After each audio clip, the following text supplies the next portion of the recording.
You know, picture someone in your head. Maybe a 40-year-old, a marathon runner. They're fit, they're healthy, they're the absolute peak of their life. Now imagine them having a massive heart attack. It just doesn't sound right, does it?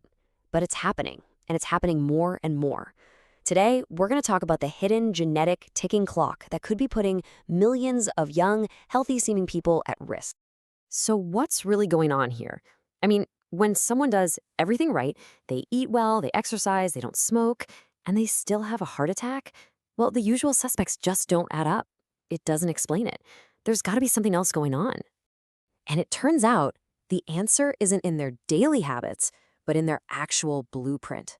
For a whole lot of people, the clues to this mystery were written into their DNA from the day they were born. Now, this isn't just a few sad stories here and there. It's a recognized medical condition. It's called premature coronary artery disease, or PCAD for short. We're talking about heart disease that strikes men at or before the age of 55 and women at or before 65. That's way too young, and it's a problem that really demands a much deeper explanation. So this whole mystery has kicked off a massive global investigation. Scientists have pretty much become genetic detectives, and they're scouring our DNA, hunting for these hidden culprits. And their search is literally taking them to every single corner of the globe. Let's just look at some of the evidence they're finding.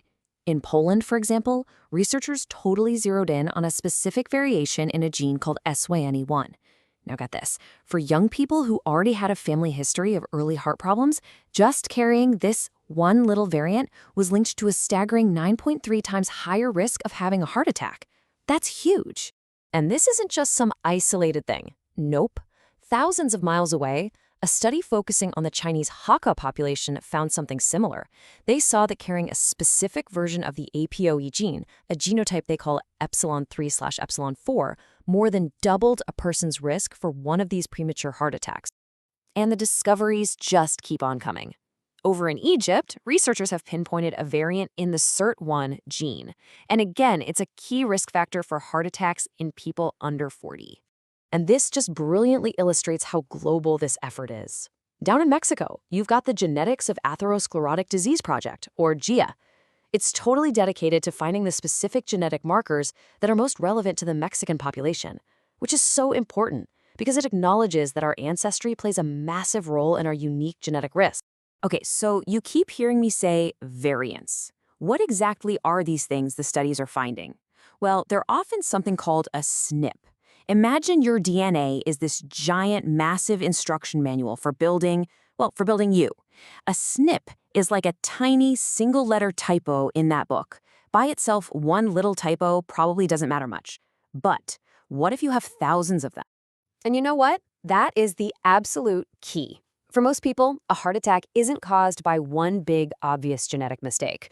It's much more like 1,000 tiny cuts.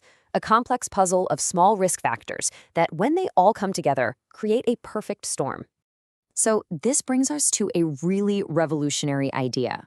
What if the real danger isn't one single smoking gun gene, but the combined power of thousands of those tiny little SNPs, all just nudging your risk in the same dangerous direction?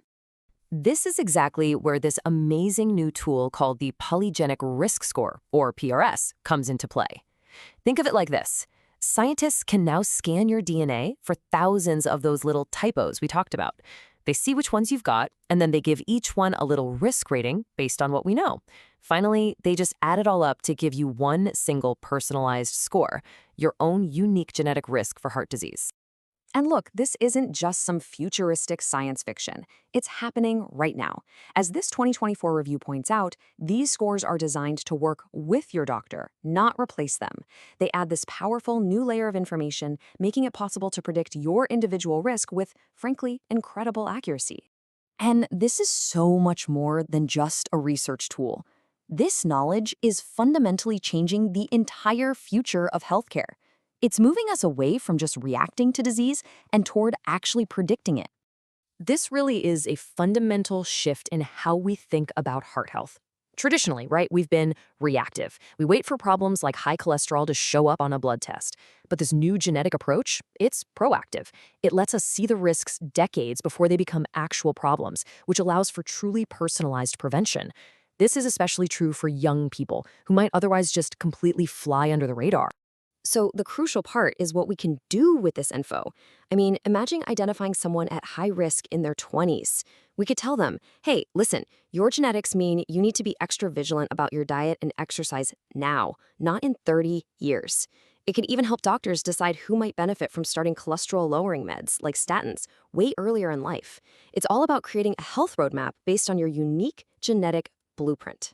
But the world of genetics is, well, it's just full of surprises.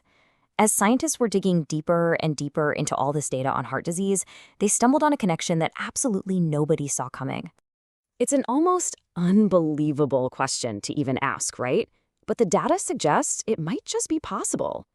Could something as devastating as a major heart attack actually have a protective effect against something else entirely? Take a look at this number on the screen, 0.684. What on earth could that possibly mean in this whole conversation? Well, this number represents a truly surprising connection. A recent study found that some of the same genetic factors that ramp up your risk of a heart attack might actually decrease your risk of developing a certain type of lung cancer by about 32%. It is a stunning reminder of just how complex and interconnected our bodies really are. Okay, so let's boil it all down. What should you take away from all this? First, heart attacks in young, seemingly healthy people, they're not just some random mystery. They are often tied directly to genetics. Second, it is rarely one single heart attack gene. Instead, it's the cumulative impact of thousands of tiny variations. Third, we now have the tools, like these polygenic risk scores, to actually measure this hidden risk. And finally, all of this is leading us into a brand new age of medicine, one that's predictive, proactive, and deeply personal. So this really isn't science fiction anymore. This technology is here, right now. Which brings us to a very, very personal question.